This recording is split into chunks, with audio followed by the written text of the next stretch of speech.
Nós estamos aqui, irmãos, porque o Senhor tem um propósito com nós. E antes de entrar no tema da palavra que eu tenho aqui, que Deus colocou no meu coração, eu gostaria de falar para vocês algo muito importante, irmãos, muito importante. Eu tenho conversado com alguns irmãos e tenho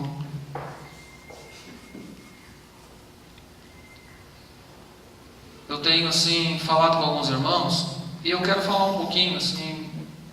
Deus me deu uma palavra sobre o reino, e eu quero falar um pouquinho sobre a visão do reino.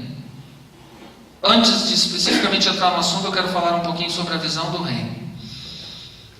Irmãos, o reino de Deus sobre a terra, o reino de Deus não é a igreja. A igreja está inserida no reino de Deus. Então, se alguém disser assim, a igreja é o reino de Deus, sim, a igreja é o reino de Deus na terra. É através da igreja que o reino de Deus se manifesta na terra. Mas o reino de Deus, ele engloba todo o domínio de Deus, nos céus e na terra. O reino de Deus engloba toda a criação, todos os seres criados, sejam seres humanos ou seres espirituais. E a Bíblia diz que Deus domina nos céus dos céus, que Ele coloca o seu trono nos céus e a terra é o estrado dos seus pés. Então, o reino de Deus está em todo lugar, em todos os tempos e de todas as formas que Deus quer manifestar. E o reino de Deus na terra, ele é representado, ele é quem está com o direito de manifestar o reino de Deus na terra somos nós, é eu e você, é a igreja, é a Assembleia dos Santos, do povo de Deus. Esse termo igreja, ele foi usado do grego, porque nas cidades gregas haviam livres e escravos. Então a eclésia, ou a assembleia, ou a reunião eram de homens livres que saíam das suas casas, das suas moradias, e iam até um determinado lugar para debater sobre questões de governo, sobre questões filosóficas. Então era uma assembleia de pessoas livres.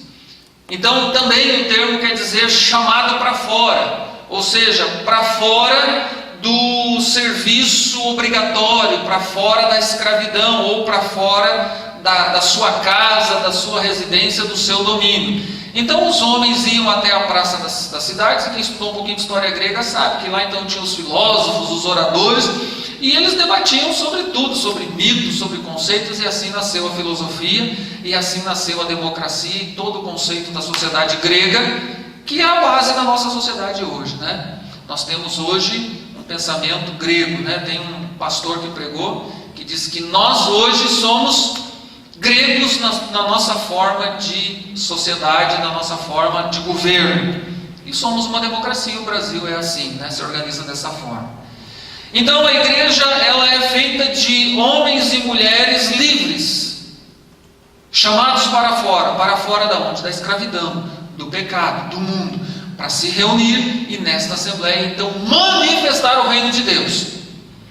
O reino de Deus era manifestado através da nação de Israel, e só para a nação de Israel na antiga aliança. Hoje na nova aliança ela é manifestada a todos os homens, a todas as pessoas, tanto judeus quanto gentios, e o reino de Deus é manifestado através de nós, através da igreja. Então a igreja de Jesus na face da terra é a manifestação visível do reino de Deus na terra. Mas o reino de Deus engloba a terra, engloba todo o universo, engloba anjos, engloba tudo, Até os demônios estão sujeitos ao domínio e ao poder do domínio do Senhor, do domínio de Deus. E assim é, Deus tem todo o poder, Ele é absoluto sobre tudo. Irmãos, o chamado que Deus tem nos dado, e eu quero dizer para vocês, porque eu estou falando aqui, irmãos, para pessoas.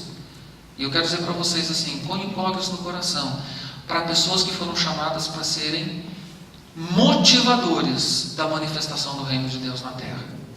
Eu estou falando para líderes, para pessoas chamadas.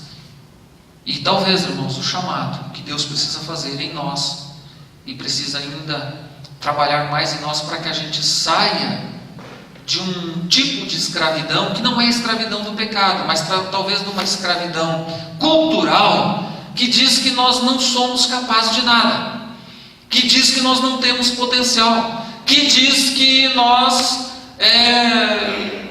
não é a nossa função. Talvez haja um pensamento que não seja necessariamente uma escravidão, mas uma alienação, né? Que diga para mim e para você: não, eu não sou capaz de fazer nada, eu não tenho força, eu não tenho, não é para mim, né? Eu fui chamado para vir à igreja, para ser um cristão, para orar, para assistir os cultos. Mas, querido, nós não fomos chamados para isso.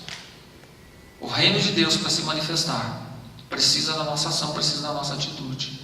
E aí alguém pode dizer: mas eu já estou muito tempo na igreja, já venci. Não, não venceu, não venceu. Ah, mas eu estou há pouco tempo, preciso aprender mais. Precisa aprender, sim. Mas ninguém é novo demais, nem velho demais para manifestar o reino de Deus. E, amados, o que nós estamos trazendo, e esse culto, esta reunião, ela tem como propósito motivar pessoas para colocar a mão no arado, né, da lavoura de Deus, né? O reino de Deus também é uma lavoura, né? Tem um texto que diz que vós sois lavoura de Deus. Então a gente é chamado para colocar a mão no arado. A gente é chamado para ser um Eliseu, né? Para estar na fila das juntas de boi arando a terra, né? Nós não somos chamados para ficar olhando, para ser assistentes. Nós somos chamados para fazer acontecer. Para fazer acontecer. E o que a gente tem pensado, queridos? E aí eu quero falar assim algo mais do meu coração do que propriamente de uma retórica. Nosso desejo é que todos os irmãos, todos vocês e toda a igreja sejam líderes que promovam o crescimento do reino de Deus. Queridos, buscar o reino de Deus e a sua justiça. Vocês conhecem esse texto, nós conhecemos. Eu achava que quando Jesus disse: busquem, pois, em primeiro lugar o reino de Deus e a sua justiça, e todas as outras coisas vos serão acrescentadas, eu pensava que buscar o reino de Deus era eu me apegar à oração. E eu não estava errado. Eu achava assim: buscar o reino de Deus é ser cheio do Espírito Santo. Eu também não estava errado. Também é. Buscar o reino de Deus é se consagrar, é buscar em jejum, estudar a palavra, buscar conhecimento. Também não estava errado. Também é. Mas buscar o reino de Deus é mais do que isso. Buscar o reino de Deus engloba tudo isso para promover o seu crescimento. Então nós só buscamos o reino de Deus de fato quando nós inserimos pessoas novas no reino. Quando nós fizemos novos súditos do reino de Deus. E aí esse é o nosso chamado. Então, a pergunta que eu tenho feito, como? Eu posso fazer mais? Como o irmão Beto pode fazer mais? Né? Como o irmão Michael pode fazer mais? O Rogério? Como você? Né? Como todos nós podemos fazer mais? Como nós podemos fazer mais? E aí, amados, desde que a gente começou a trabalhar na igreja, os irmãos aqui muitos me conhecem há mais de 30 anos, e a minha oração tem sido: Senhor, como é que nós podemos promover o crescimento do Teu reino? Como? Porque, irmãos, nós falávamos domingo de manhã, né? E a gente daqui a pouco pensa assim, né? O irmão Carlos estava aqui domingo de manhã, né? A gente conversou um pouco depois, e o irmão deve lembrar bem. Eu dizia assim: o irmão Carlos, né? Até usei um outro irmão que estava aqui. O irmão Carlos se converteu faz 6 meses, né? 6 meses, é um novo convertido, que ouviu a palavra, está firme, está sendo discipulado, nós estamos acompanhando. E o irmão Carlos, então, recebeu Jesus no coração, foi salvo, recebeu o perdão, puxa vida, né? E a gente tem conversado assim, aquela alegria, tantas perguntas, tantas descobertas, né? Tantas coisas novas, né? Um mundo novo, porque o reino de Deus é um novo mundo, se descortina algo novo. E aí, muito bem, irmão Carlos, assim, naquela alegria. Então, o irmão Carlos e a irmã Daniela já trouxeram um amigo, já trouxeram a Stephanie, já trouxeram outro casal, e já querem trazer outro, e já estão trazendo mais um. E já aquele sentimento assim, eu não quero isso só para mim, eu quero isso para tantos quantos eu puder. E de repente a gente, na nossa tradição, a gente faz mais ou menos assim. O irmão Carlos vem, participa de um estudo do batismo, e depois que então que ele recebe o estudo, né, que nós chamávamos de discipulado, a gente pega o irmão Carlos e ele diz assim: tá, pastor, e agora o que eu vou fazer? Não, agora tu senta ali na cadeira número 8. Essa é a tua cadeira, o teu código é 50 e a tua cadeira número 8. E todo domingo tu vem aqui, senta na cadeira, ouve e vai embora. Né? Ora, né? Continua orando, lê a Bíblia. Mas será que Deus nos chamou para isso? Será que nós estamos... Eu li hoje, eu estou lendo um livro chamado Igreja em Ação, um livro muito especial. E o autor dizia assim que nós não devemos nos culpar pelo aquilo que não foi feito, pelo que nós deixamos de fazer. Nós temos que nos preocupar com o que nós temos que fazer. Não, puxa, aquilo que eu deixei de fazer ontem, bom, já passou. Mas o que eu vou fazer amanhã? O que a próxima geração dentro da igreja vai fazer? Qual é o legado? Então, nesse foco, irmãos, nas nossas orações, o Senhor nos deu, e o Pai me deu um livro. Olha só, o Pai me deu um livro, pena que eu não trouxe. Nós estivemos visitando um pastor que foi pastor aqui, em 1978, antes do pai, pastor Sérgio Camargo. Foi uma pessoa pastor que se tornou muito amigo do meu pai. E esse pastor, quando nós visitamos ele estava com câncer, estava se tratando, ele deu um livro para o pai. E esse livro diz assim: Plantando Pequenos Grupos. Esse livro foi publicado em 1995, vai fazer 18 anos. A experiência de uma igreja presbiteriana lá no Espírito Santo que experimentou um crescimento. E eu comecei a ler esse livro, pastor Falcão. Interessante que quase que a totalidade da experiência que eles tiveram em 5 anos de trabalho, que eles começaram em 1990, é aquilo que Deus tem trazido para nós, com outros nomes, apenas com outros nomes. Então, coloca assim, inclusive erros e acertos e outras coisas mais. Irmãos, eu digo para vocês assim, a minha conclusão tem chegado ao seguinte: nós fazermos pequenos grupos nas casas, é bíblico. É bíblico. A igreja de Jerusalém não tinha templo. As igrejas primitivas usavam as sinagogas emprestadas. E muitas cidades não tinham sinagogas, eles se reuniam nas praças, eles não tinham um templo. A igreja acontecia nas casas, na comunhão, no partir do pão, no ensino da palavra. Isso é bíblico. A igreja ela nunca foi suntuosa na sua existência.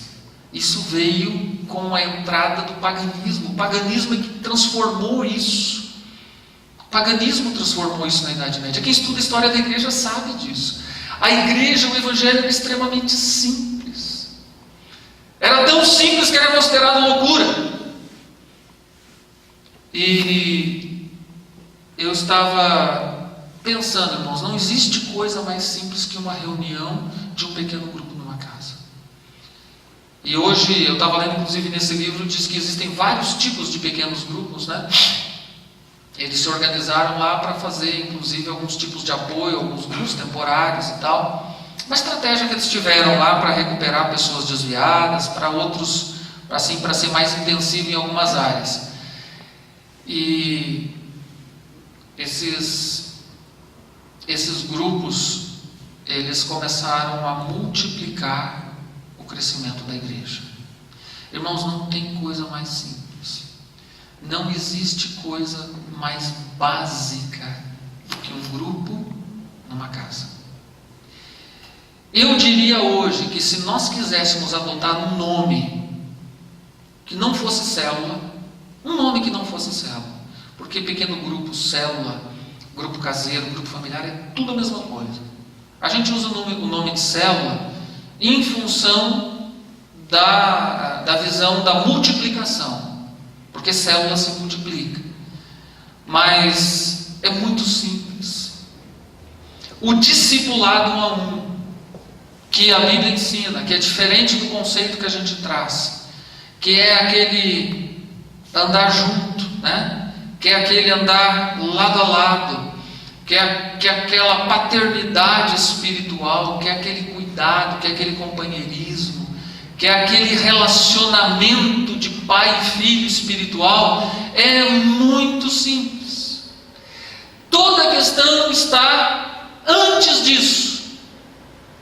Mover do Espírito Santo. Eu tenho percebido, irmãos, que a gente tem conversado com muitas pessoas, tem encontrado muitas resistências. As pessoas associam o termo célula, grupos caseiros, pequenos grupos, discipulado, MTA. Não, esses nomes não têm valor nenhum, não tem nenhuma importância. Não há importância nisso. Não há. O que precisa haver em nós é um agir do Espírito Santo para que a gente vá e faça com o coração no reino de Deus. Amém? E nós somos chamados para isso. Então, querido, olha a Deus, não resista. Não resista. Deixa Deus mover o teu coração. Deixa o Espírito Santo mover o teu coração. Porque se o Espírito Santo fizer um avivamento em mim e em você, nós vamos ter o prazer de abrir a nossa casa e convidar amigos, convidar vizinhos, colegas. Nós vamos ter o prazer de abrir a Bíblia e falar das coisas de Deus e falar no Evangelho. Nós vamos ter o prazer de dizer, irmão, vamos lá, vamos em frente, eu te ajudo. Nós vamos ter o prazer, o que o irmão aquele não está vindo, eu vou lá visitar ele, vou lá motivar ele, vou lá alegrar o coração dele, vou orar por ele. Nós precisamos, queridos, um mover do Espírito Santo na nossa vida. E eu quero dizer para vocês, vocês estão aqui porque o Espírito Santo moveu vocês. Moveu. E vocês deram ouvidos e vieram nesta terça-feira, num dia que podia estar tomando sorvete no centro, podia estar visitando alguém, podia estar fazendo uma janta na casa de alguém, podia estar descansando, olhando o noticiário, né? Podia estar fazendo outra coisa que não é necessariamente desagradável a Deus, vamos dizer assim. Mas vocês renunciaram a alguma coisa para estar aqui. E Deus tem um propósito com isso. Então, eu digo para vocês, busquem avivamento de Deus sobre a vida de vocês. E se proponham e digam, Senhor, eu quero ajudar. Porque eu sei, irmãos, eu sei que o coração de todos nós tem algo que se propõe a fazer para o Senhor. Mas como nós vamos fazer? Se você se propor a liderar um pequeno grupo, se propor a liderar uma célula, você vai estar promovendo o reino de Deus para a vida talvez de 8, 10, 12 pessoas. Você vai estar sendo agente fomentador do crescimento para o reino. Então, querido, antes, e nós estamos começando assim com muita calma, com muita tranquilidade, nós não queremos forçar ninguém. Nós queremos assim, eu estou dizendo o seguinte para Deus: Senhor, é o teu Espírito que vai fazer esse avivamento. É a tua presença. É o teu Espírito que vai mover. É o teu Espírito que vai nos dar líderes, que vai nos dar pessoas que se proponham a assumir um compromisso de aliança comigo, com a liderança da igreja, um compromisso de aliança, de estar se movimentando. E amados, não existe nada mais recompensador do que buscar o reino de Deus. Amém? Eu gostaria que vocês abrissem a Bíblia de vocês em Lucas 1, 31.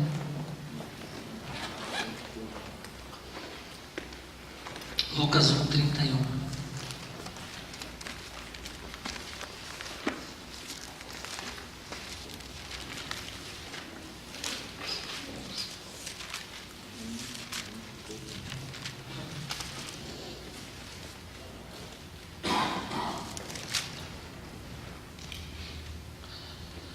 Vamos ficar de pé para ler esse texto? Vamos ficar de pé? Diz assim: você ficará grávida e dará à luz um filho, e lhe porás o nome de Jesus. Ele será grande e será chamado Filho do Altíssimo. O Senhor Deus lhe dará o trono de seu pai Davi. Ele reinará para sempre sobre o povo de Jacó, e o seu reino jamais terá fim. Amém? Pode sentar. Irmãos, o reino de Deus é um reino iniciado por Jesus. Não é um reino terreno, que foi enfatizado largamente no Antigo Testamento. No Antigo Testamento, o reino de Deus era um reino terreno através da nação de Israel. O reino de Deus, no tempo da graça, no tempo da restauração, é um reino iniciado por Jesus. É um reino espiritual que está crescendo agora no coração de homens, mulheres, jovens, velhos e crianças, e que encontrará seu pleno cumprimento quando se estabelecer o governo de Deus, que derrotará todo o mal. Então ele é um reino que está crescendo, que está sendo implantado, e que se cumprirá no fim dos tempos, quando todo o mal for derrotado. Aqueles que escolhem pertencer ao reino de Deus e servi-lo são os que estão destinados a herdar a vida eterna e a presença de Deus. Olha como isso é importante. Quem decide entrar no reino de Deus, promover ele, vai ser aquele que vai herdar a vida eterna. Só faz parte do reino de Deus aquele que se entrega a Jesus, isso nós sabemos, e aquele que trabalha e investe neste reino. Amém? É um domínio de Deus eterno e soberano sobre todas as criaturas e as coisas. E diz no Salmo 133:19 assim: nos céus estabeleceu o Senhor o seu trono, e o seu reino domina sobre tudo. É um reino universal, incluindo homens e anjos criados para adorá-lo. Engloba toda a inteligência criada. Deus é soberano, onipotente, onisciente, onipresente e governa sobre toda a criação. Já falei lá no início. Somente o reino de Deus é eterno. Isso é muito interessante. O resto da criação será destruído, e só permanecerá para sempre aqueles que fizerem parte desse reino. Então, irmãos, todo o nosso foco, todo o foco da nossa vida, da minha vida, da sua vida, coloque isso diante de Deus, peça um avivamento do Espírito Santo, é fazer com que mais pessoas entrem no reino de Deus, é fazer com que mais pessoas se cheguem a Jesus e através de Jesus venham fazer parte do reino de Deus, e essas pessoas também levem outras pessoas, que levem outras pessoas e que levem outras pessoas. E nós precisamos de unção, de poder do Espírito Santo para fazer isso, para que a gente abra o coração, a mente, abra a nossa casa, abra a nossa vida, se for necessário, para que a gente entregue tudo e faça o reino de Deus crescer sobre a terra. E aqui eu tenho 5 coisas, nosso horário voa, né? Eu não tenho muito tempo, mas eu quero citar 5 principais propósitos do reino de Deus. Por que o reino de Deus está sendo implantado na terra e por que ele será implantado? E o primeiro deles, diz o seguinte: que o reino de Deus precisa ser implantado para impedir a propagação da idolatria. Queridos, a idolatria é um senso natural no ser humano. As religiões existem, e existe até uma faculdade chamada Ciência das Religiões. Por quê? Que o ser humano tem esta inclinação de atribuir poder a alguma coisa, de acreditar no sobrenatural. Por quê? Nós sabemos que lá em Jó há uma revelação que diz, um texto que diz assim: colocaste a eternidade no coração do homem. Então, queridos, nós somos seres que temos alma e espírito eterno, E isto leva o ser humano a buscar no sobrenatural resposta para suas questões existenciais. Só que se o reino de Deus não for manifestado às pessoas, as pessoas vão procurar de tudo menos no lugar certo.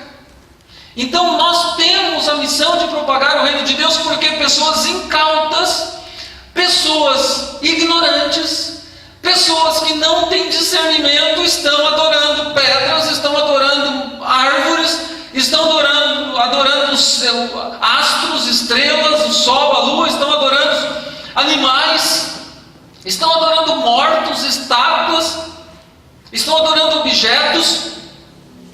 E alguém precisa chegar e dizer: escuta, isso é idolatria.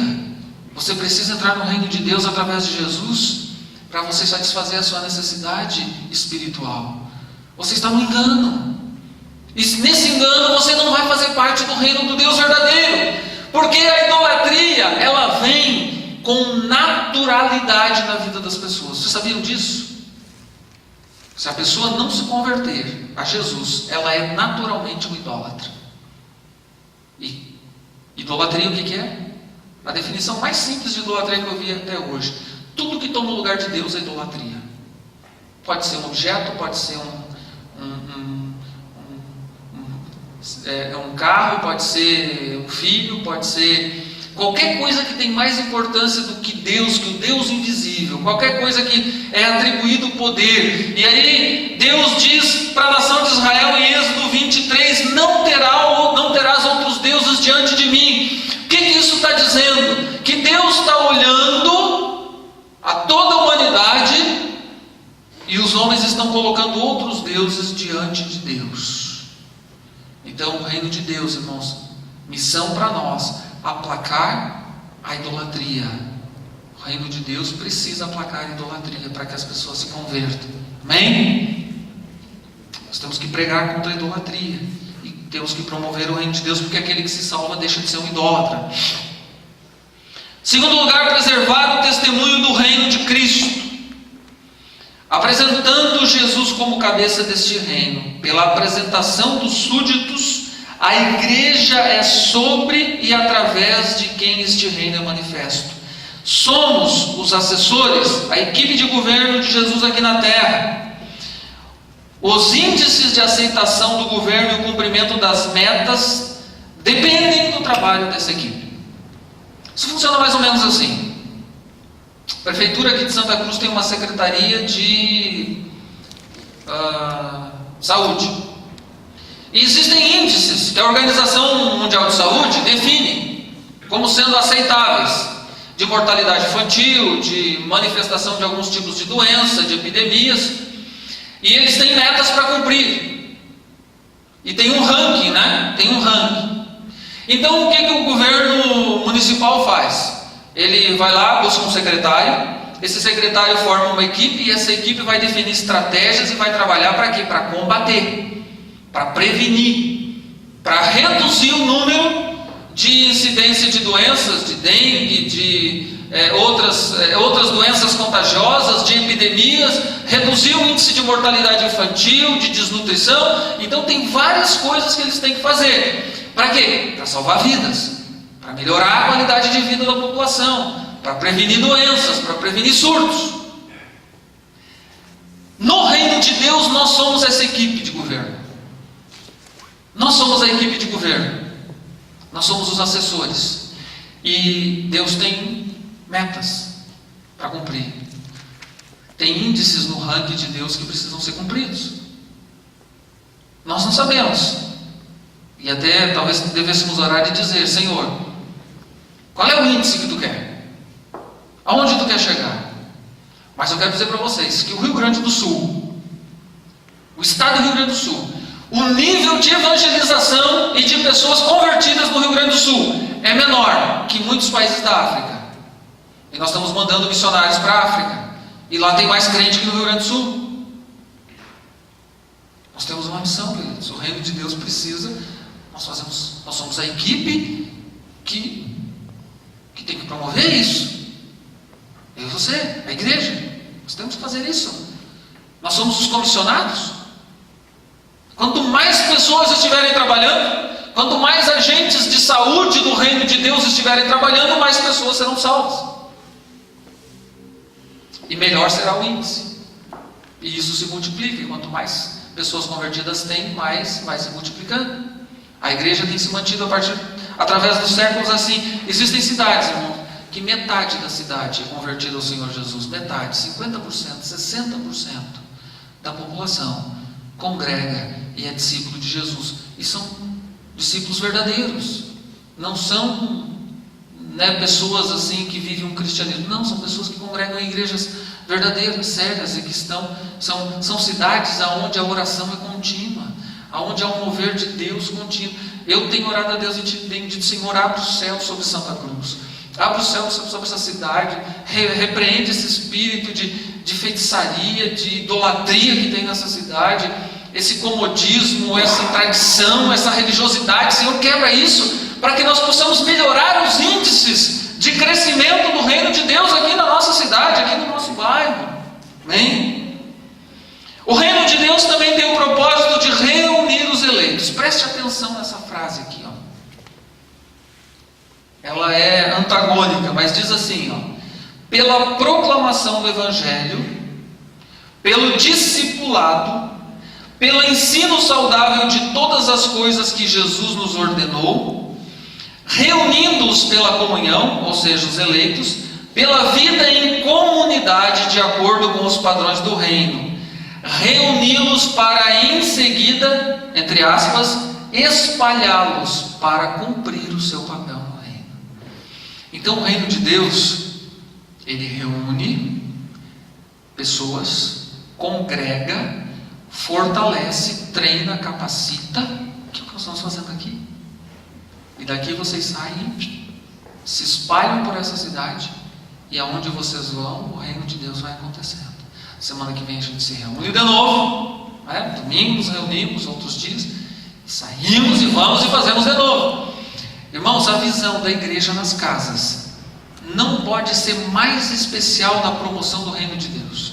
Porque você vem aqui na terça-feira, e se nós tivermos 50 células em Santa Cruz, 50 pequenos grupos, nós vamos reunir aqui 50 líderes, e talvez mais uns 50 em formação.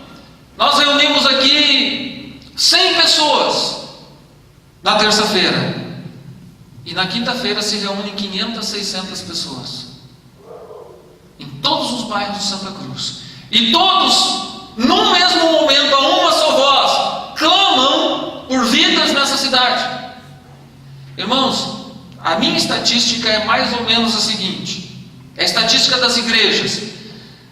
80% dos membros das igrejas participam apenas de uma única reunião na semana. Uma única.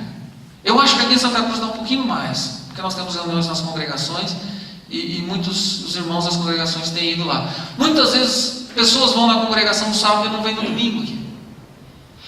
Mas a média é 80% dos crentes das igrejas tradicionais, que tem só reuniões no templo, participam apenas de uma reunião na semana. Amados, isso não é suficiente para promover o reino de Deus. Não é. Agora, se nós tivermos 50 células, nós vamos ter 500 pessoas. E dessas 500, talvez umas 100 ou 200 vão ser pessoas que estão entrando no reino. Estão entrando no reino. Então, assim, não tem visão melhor, não tem estratégia melhor. E é muito simples. Nós nos reunimos, congregamos e vamos lá e manifestamos o reino de Deus em 50 casas diferentes. Queridos, tem igrejas, para vocês terem uma ideia, né? Na cidade de Santarém tem 220 mil habitantes. Uma única igreja tem 7 mil células. 7 mil casas estão manifestando o reino de Deus uma vez por semana. Eles têm aproximadamente 70 mil pessoas congregando. Eles têm 61 cultos de celebração no domingo, em 20 e poucos lugares, simultaneamente. Uma única igreja consegue fazer isso. Nós temos em Santa Cruz 120 mil pessoas, e não temos, queridos, 3 mil pessoas, somando todas as igrejas O nosso índice aqui não chega a 3%. Nós fizemos um levantamento no Comesc. Nós pegamos todas as igrejas que nós consideramos igrejas que realmente estão promovendo o reino de Deus, que não estão promovendo outra coisa, e fizemos uma estatística. E constatamos que, se somar o que nós temos aqui, que a Assembleia de Deus tem, que a Quadrangular tem, Brasil para Cristo e outras igrejas, né? Não chega a 3 mil. Nós não conseguimos reunir 3 mil crentes em Santa Cruz. Alguma coisa está errada. Alguma coisa está falhando. Nós temos que dar um chute nessa crise. Isso é uma crise. O povo aqui é duro, o povo aqui é rebelde, o povo é obstinado. Irmãos, o reino é de Deus. Se a gente fizer o que tem que fazer, deixa que Deus arruma as portas. Não te preocupe. Não te preocupe. Amém? Reafirmar as alianças e a lei moral de Deus na prática diária da vida cristã, tanto individual como comunitária, pelo testemunho para os de fora. Irmãos, o reino de Deus tem o propósito de reafirmar posicionamentos éticos, tanto como igreja quanto como indivíduos, diante de assuntos que ferem o coração de Deus e empurram a humanidade para o pecado. Em resumo, o reino de Deus é um outdoor avisando contra o pecado. É uma voz gritando contra o pecado. Aconteceu um fato há um tempo atrás, e uma pessoa chegou e cobrou de mim uma ação que eu tomei com uma determinada pessoa. Essa pessoa chegou e disse: pastor, tu não podia ter feito isso para essa pessoa. Porque isso não sei o quê, porque coitado da pessoa, porque não sei o quê, não sei o quê, não sei o quê, em função de um pecado. Eu tomei um posicionamento. Eu disse: querido, eu quero dizer uma coisa para ti. Porque se fosse o Senhor, o que o Senhor faria? Se o Senhor estivesse no lugar dessa pessoa e tal. Eu disse: querido, eu não sei o que eu faria. Porque eu sou homem, sou uma pessoa também, sou um ser humano. Mas neste momento, eu estou olhando o que a Bíblia diz. Eu preciso ser bíblico. O que eu penso não tem importância. Talvez eu até tomasse outra decisão ou fizesse outra coisa. Talvez eu tomasse até outro rumo. Talvez eu fizesse o que tu está pensando, que eu deveria dizer para essa pessoa fazer. Mas eu não posso dizer para ele fazer o que eu penso. Eu preciso dizer o que a Bíblia pensa. Eu não sou servo de mim mesmo, eu sou servo de Deus.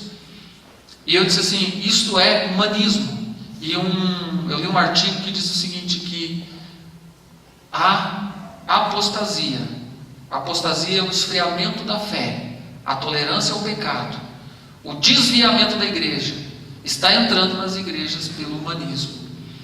E não sei porquê, me veio à mente algo que eu disse assim: olha, querido, por pensar de forma humanista, tem igrejas evangélicas casando um homem com um homem, tolerando coisas que a Bíblia é bem clara, tolerando pecados. Então, a igreja é o farol do reino de Deus contra as trevas do pecado.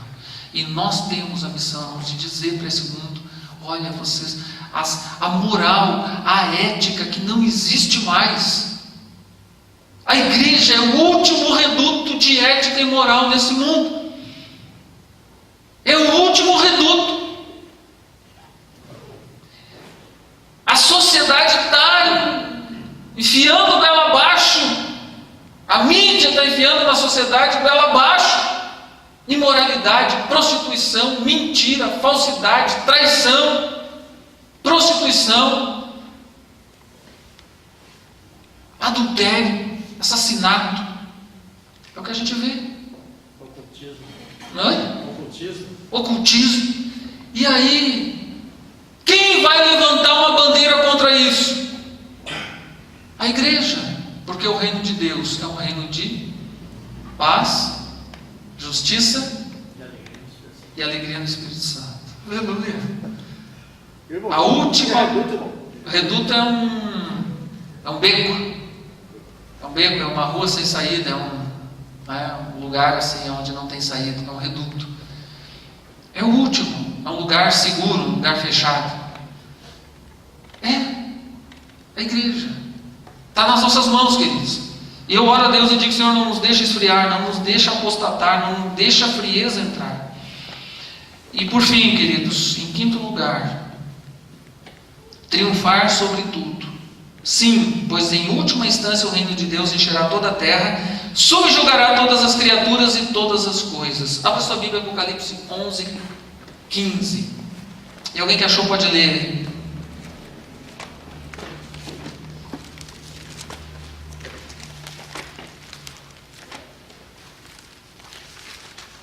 Apocalipse 11, 15.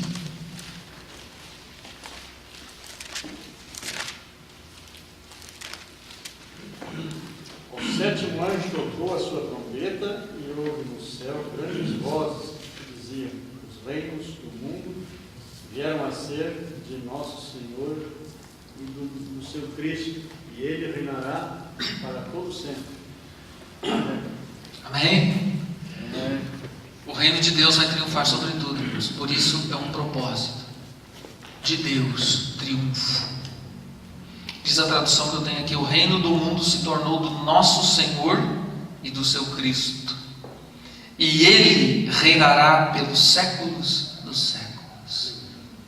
Amém? Amém. Então, amados, impedir a propagação da idolatria, preservar a pregação do Evangelho, anunciar o Evangelho, reunir os eleitos, congregar e preparar para que eles vá e promovam o reino, reafirmar as alianças e a lei moral de Deus e triunfar sobre todas as coisas, é propósito do reino de Deus. Por isso, amados, eu e você temos que promover esse reino. Junte-se a nós nessa tarefa. Junte-se a nós. Você pode dizer assim: pastor, eu não entendo muito bem, eu não sei muito bem o que tudo isso significa. Eu congrego há 5, 10, 15 anos, 20 anos, eu não entendo essa dinâmica toda.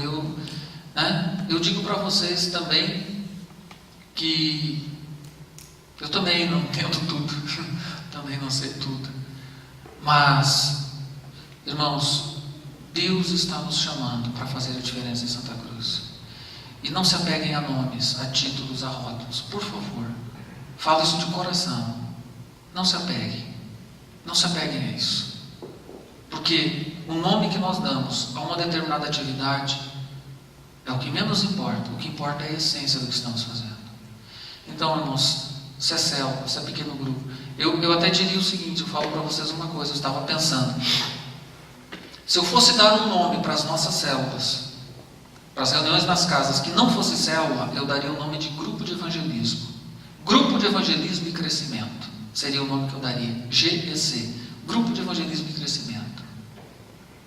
Por quê? Porque célula é um grupo de 5 a 12 pessoas que se reúnem uma vez por semana, numa casa, semanalmente, se reúnem uma vez por semana, com o propósito de crescimento vertical, crescimento com Deus, fortalecimento espiritual e multiplicação, crescimento horizontal. Então é crescer na graça e no conhecimento, atingindo muitas pessoas, espalhando a pregação do Evangelho em pequenos focos. Tá certo? O irmão Nestor, onde eu estava conversando com ele, ele disse assim que quando ele é bombeiro, né? E eu fiquei pensando nisso, irmão Nestor. Ele disse que quando a gente tem um incêndio, né, numa floresta, então sempre se vai atacar os focos, os pequenos focos. E eu penso que esse trabalho, ele é o oposto, né? A gente não tem uma fogueira só, a gente tem um monte de focos de incêndio botando fogo na cidade, né? É mais difícil de apagar e pega fogo mais ligeiro. Quanto mais focos de incêndio houver, maior vai ser a proporção do incêndio e mais difícil de combater. Então, se nós tivermos Queridos, se Deus nos der a graça de aqui em 3 ou 4 anos ter 300 células, irmãos, nós vamos ter 3.000 pessoas congregando. Você sabe o que é isso? Isso arde meu coração. Nós vamos incendiar essa cidade. Nós vamos incendiar. Agora, eu vou conseguir atender sozinho? Não. Preciso do irmão Beto, preciso do irmão aqui, do irmão Pires, preciso do Maicon, do Paulo, do irmão Lito, preciso de vocês, todos vocês. Eu não, o Senhor precisa de vocês. Amém? O Senhor Jesus conta comigo e contigo. E eu estou aqui para dar o empurrãozinho, para dar a motivada necessária. Amém? Para a gente junto aprender a fazer isso de coração.